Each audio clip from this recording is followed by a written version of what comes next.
Hello, I'm Katie Moore for CTV News.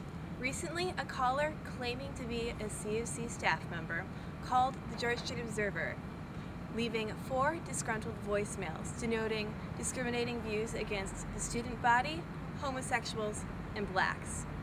This left students with many questions, so I sat down with Executive Vice President of Student Affairs, Victor Wilson, to get his take on the matter. Thank you for speaking with CTV News. Thank you. In light of the voicemails left for the GSO, what is your personal opinion or reaction? I guess my first reaction was I was a little bit disappointed. I think when you hear things like that, the first thing you think of is, it's disappointing, but then you also think that, you're in an educational environment. And my first reaction, quite frankly, was I thought, well, this is someone calling from the community. Most of the things that she mentioned were cases we've already adjudicated. Some of the students are not even in school anymore. And then toward the end, when they said it was staff member, it kind of broke my heart, because the first thing was despondent about that was that it's a person who's actually working for students, and then you just made all these derogatory statements, I think, towards students and other folks. So my first reaction was I was kind of upset about it, but it was also it was just kind of heartbreaking to have to hear that. Does this violate the College of Charleston's anti-discrimination policies? Well, that's an interesting debate, because we've kind of, as we begin to look at this matter, it came in on a Sunday afternoon. It came from again, you said self-described staff member. It wasn't during working hours. It wasn't directed at any particular student. No matter how derogatory it is, it's not against the law to have bad taste and poor opinions. So as far as I know, and in my checking with legal affairs, there was nothing in terms of what was said. Although I don't agree with it, there was nothing that was said that really, is in any infraction on any college policy that we know of. Okay. How is the university responding to this?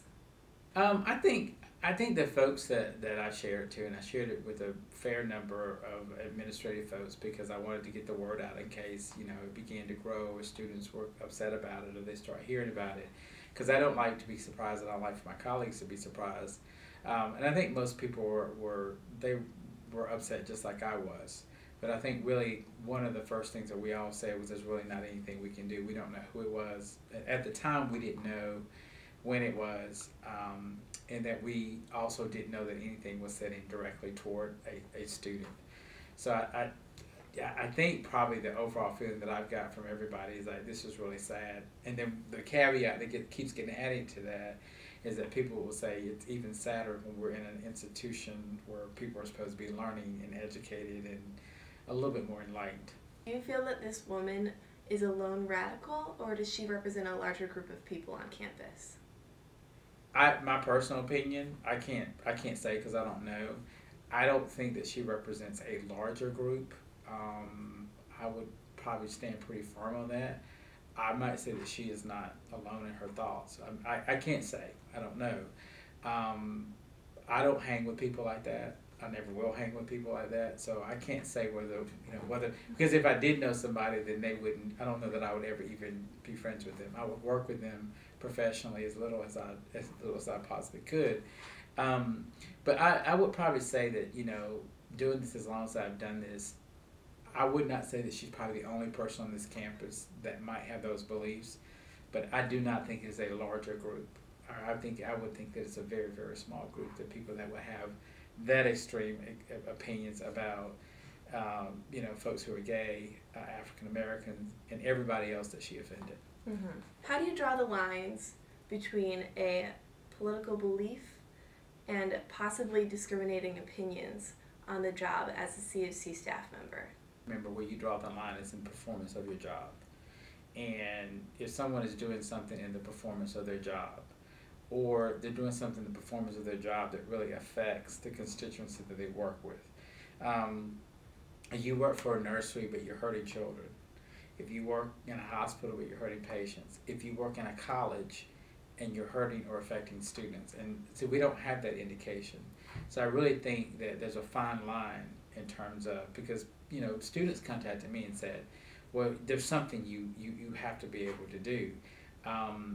If this person's a widget maker and she's supposed to make 100 widgets a day, and she makes 125 a day. That's what's on her job description, and she is doing her job. So there's a difference in performance of the job duties, and again, someone having what I consider a piss poor opinion, and one that's not true. In light of what happened at the University of Alabama, with a disgruntled staff member opened fire on a staff meeting, what is CFC doing to prevent this, and how would we respond? Or was to open fire? Well, I think Virginia Tech taught us all a whole lot, and so I think in terms of the simple things that you do. We have Cougar Alert now. We try to be aware. I think one of the problems that we have is, people ask the question and say, well, if something happened like happened at the University of Alabama or at Virginia Tech, can you assure me? No. And that's just reality. And some people don't like that answer. And they're like, well, you're supposed to be in charge of protecting students. We do the best that we can, but we're not in a bubble that people cannot get in. And so, but we really try to make sure that we've got cameras in places where people don't think we have cameras. I have a panic button under my desk. And if I had pushed it by mistake to see if it worked, because I didn't think, it did work as well, and it actually does work, and I got in trouble. And so, we have various things on campus I think we do to increase safety and becoming more aware, trying to help students become more aware. So I think we have everything in place that we can try, but that doesn't mean that we can control everything that's going to happen. I mean, this faculty member at the University of Alabama was in a meeting where she was denied tenure. You came in the door.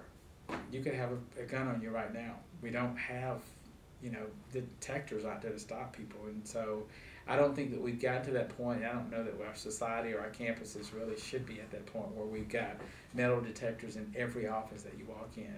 But the main thing that we're trying to do is just make sure we have everything in place so that we can, try to make sure that we're watching. I mean, we see strangers in the building all the time. Mm-hmm. I call folks and say, there's a person here, I don't know him, he's kind of hanging around, he just doesn't look like he's a student. I went up and said something to him, he acted really weird. And they'll come and question folks. And so you just have to, unfortunately, start doing more of that. But that's really about the best that you can do. In light of the College of Charleston being a historic site where we cannot update some of the facilities or structurally change them, how would we respond in a crisis such as this? So I think though, because we're historic and because we have things that we can't change in terms of some of the buildings, we can also though, you can't change a building structurally, but that doesn't mean that you can't add a camera or that you can't add some of the things that you need to. So I think a lot of the, you look at Randolph Hall, it's registered, but yet still there are safety precautions in Randolph Halls, and it's almost the same thing that when the law says that a building has to be handicap accessible. Mm-hmm. You can't say it's a 300-year-old building, you can't touch it, and people who use a wheelchair can't come in it. You can't do that. That's against the law. And just like you can do that for ADA requirements, you can do it for safety requirements, whatever. I think the difference in the historic buildings, and some of them being old, is that we can't make structural changes in some ways, or tear out a wall, or that case. But I think we can add lots of safety measures, and we've done that with buildings that are rather old. So I don't ever want students to feel like, well, it's an old building, so if I go in there and something happens, it's not safe. You can put a camera in an older building, but you can't tear down the wall. Thank you for speaking with CTV News. Thank you. The caller has yet to be identified, and the investigation is still underway. I'm Katie Moore for CTV News.